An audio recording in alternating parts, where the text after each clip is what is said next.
Let's go to Kimberly in Brooklyn. Kimberly. Hey, Kim.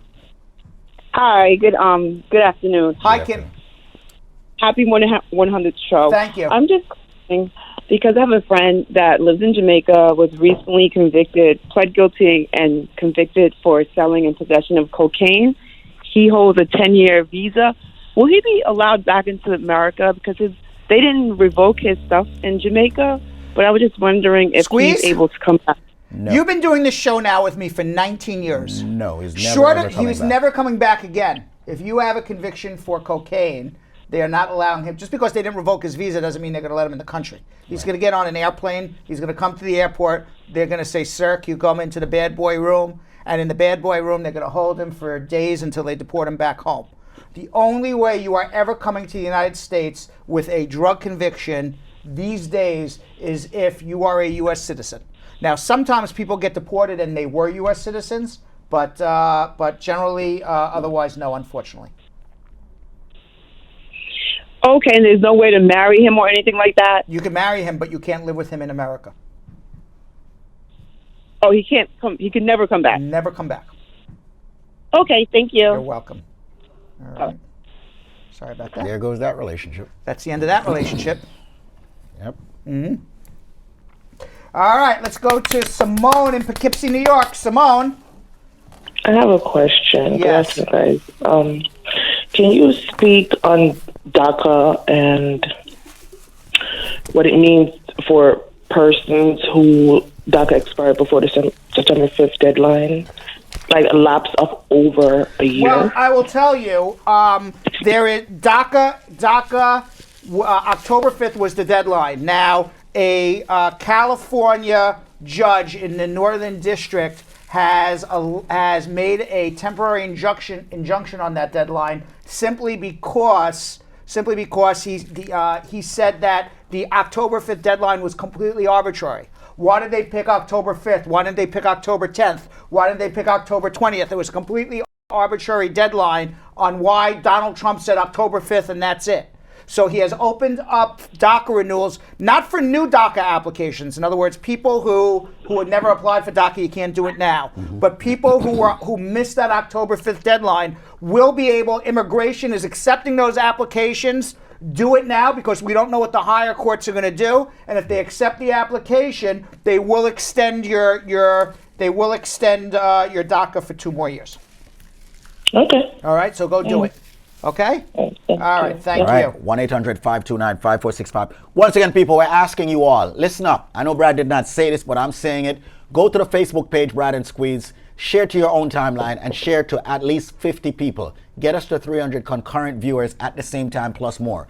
That's share to 50 of your friends the Brad and Squeeze live video right now. All right, let's go to another call. Samantha in West Haven, Connecticut. Samantha. Sam. Hi, Brad and Squeeze. How are you, Sam? Good. Good.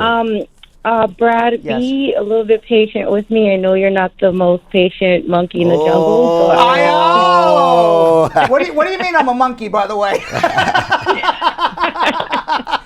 What do you mean I'm a monkey? All right. I'll try to be a patient monkey with you. What's up? Okay. So I have 3 questions, Yes. and that's the reason why I'm asking you to be patient with me, because sure. I watch your show all the time, and I know you get, especially when those questions are a little stupid. Yeah. Okay, so I have she really knows me. She knows you. Sam, you know him, Sam. My patience is very thin. Sam, these you days. know him. Yes. Go All ahead. right, what's the question?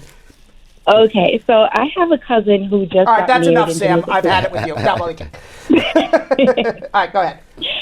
I have a cousin who just got married in Jamaica to her U.S. citizen husband. Right. However, her name she noticed that the marriage license, she has a complete different middle name on the marriage license that she wants to send into immigration or whatever. When she looked on her birth certification, she noticed that it's a complete different name. But because Squeeze, you know how the system is down there, slow and everything. Mm-hmm. Yep. She's wondering if she could go ahead and put the papers in without changing the name, because she doesn't want to go through the process because it's slow and all that. Why is there a different name? Because maybe you're like telling Squeeze, like, yeah, you know what it is like down there. So what is it? She has a middle name on her birth certificate, but she grew up thinking her middle name was something different? Or Yes, and so on the marriage license, she gave a whole different middle name right. when she was getting married, and then on her birth certification, it's a different middle name. Well, I would submit it and just a letter or an affidavit explaining why the middle name is different, and it should be okay. Okay. Okay. All right. What is All right. what is so the second thing? He's not committing any fraud or anything like that, and they won't tell her that's not her. No, because she's giving a letter saying why the name is different. You know, it's on her birth certificate. She's not trying to, pull one over on anybody. You know, maybe the situation is my mother gave me the name of Sally, and since I was 2 years old, everybody called me Mary. So that's what I've always been known as. And I never really looked at my birth certificate. And I look at my birth certificate, and guess what? It says Sally, although I've been Mary the entire time. So Sally is Mary, Mary, Sally, same person. Oh, okay. I don't know. And they won't think that she's trying to commit fraud or anything like that. I mean, based on what you told me, no. I mean, if it's a more devious situation, then maybe, I don't know what the reason is why her, if it's just a basic like nonchalant like whatever, I didn't, nobody knows my middle name and I go by some other name, then yeah, I mean, I don't see a big deal. But I mean, if it's something more devious, then obviously they should speak to me. Okay. All right. Second question. I've been arrested before. I've been out of the country twice or three times since I've been arrested, but the charges were dropped and I got my disposition and all that. Been out of the country, been coming back, and they give me a little bit of hassle, but they let me go and they let me come back into the country. However, what I want to know is with the whole situation with Trump, ever since he became president, I haven't felt comfortable to leave to go on vacation because I'm worried. I know that nothing's really changed in terms of law.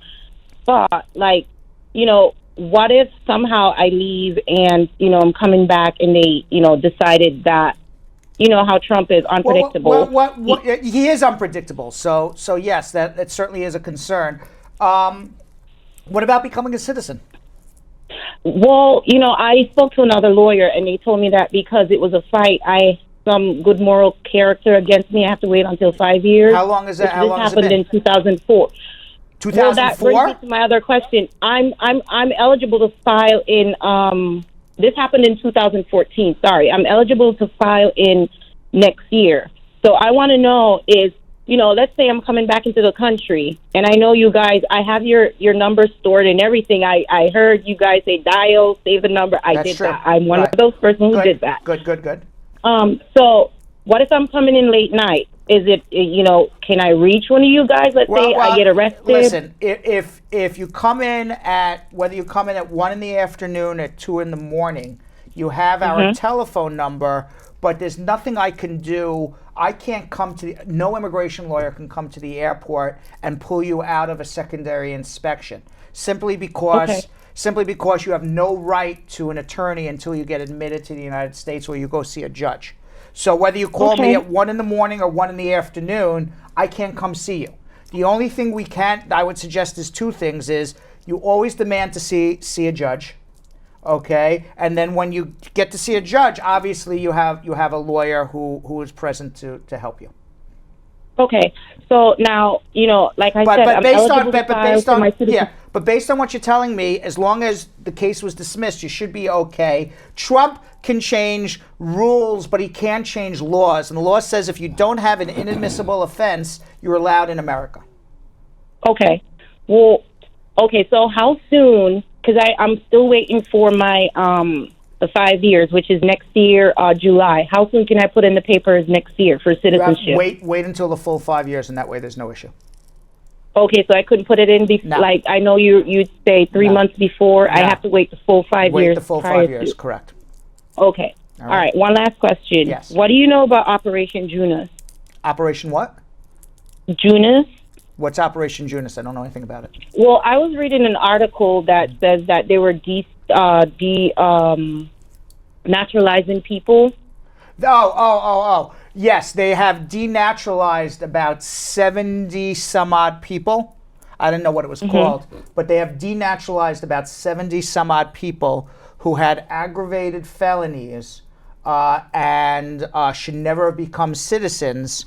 And that was that information was withheld from the Immigration Service in the application process, and that information was never discovered by the Immigration Service in the naturalization process.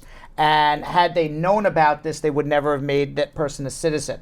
So it's just people with very serious crimes that kind of snuck through. There's about 70 or 80 that they discovered that they're going through the denaturalization process. But it's nothing to worry about on a large scale basis. Okay. Reason why you will be my lawyer. All Thank right. you very much. Thank you very much. There you go, Sam. All right, there you go. Thanks a lot for reaching out, all right? Happy MLK Day, okay? 1-800-529-5465, 1-800-529-5465. Once again, people, we're asking you all to share in groups that you're a part of. And if you're not a member of any groups, come on, you're on Facebook, you should be a member of groups. So subscribe to some groups out there. Share for Kim, share for me, share for Brad, share for everybody, and share to at least 30 of your friends on your timeline. Share on your timeline and share to at least 30 of your friends. All right, so let's go to Dennis, and right after Dennis, we're going to find Anna in our social media check-in. Okay. Dennis in Brooklyn. Dennis, Hello, Brad. how are you? I'm good. I've been listening to you for years. I'm in Jamaica, and I come up here and I listen to you, and Great. you have to help out some family members of mine. And Happy 100 show. Thank you. And Yeah, by the way, my this is not question our 100th show ever. It's our 100th show in our new studio. We've been doing this for 20 years. Right, as you know. I know. Okay. Yes, I'm right. Okay. All right, Brad. My question is, my son is petitioning for me to get a green card. He's a citizen. Uh-huh. But he's a citizen. Right. And my issue is now on the form on I-485. It said I should give them my employment history. Yes. I'm working like at a place for a couple of years, but they said for the last 5 years. Is it okay to give them the place where I work? Sure. So there's no repercussion to the employer? No. Well, listen, they could always go to the employer and say, hey, you hired somebody illegally, but you have to worry about yourself. And what yourself is you don't want to lie or misrepresent what you did when misrepresenting, saying I didn't work when you did is a reason to deny you, but saying I worked and worked illegally is not a reason to deny you when you're being filed for by your son. So tell the truth. You gotta worry about number one, and don't step in number two. Someone is looking after the paper. Someone is looking after the paper. Number two. Someone is looking after the paper. They said I should put on the paper that I'm self-employed. Well, I think maybe you should come in for a consultation. Okay, now that's lying for no reason. That, yeah. Okay, hold on 1 second. Okay, see, that's just dumb advice. Why lie when you can tell the truth? Why climb over a fence? When you can walk through the Walk door. through the door. It's open. Worry about number one. And if you lie, you're stepping in number two. Yep.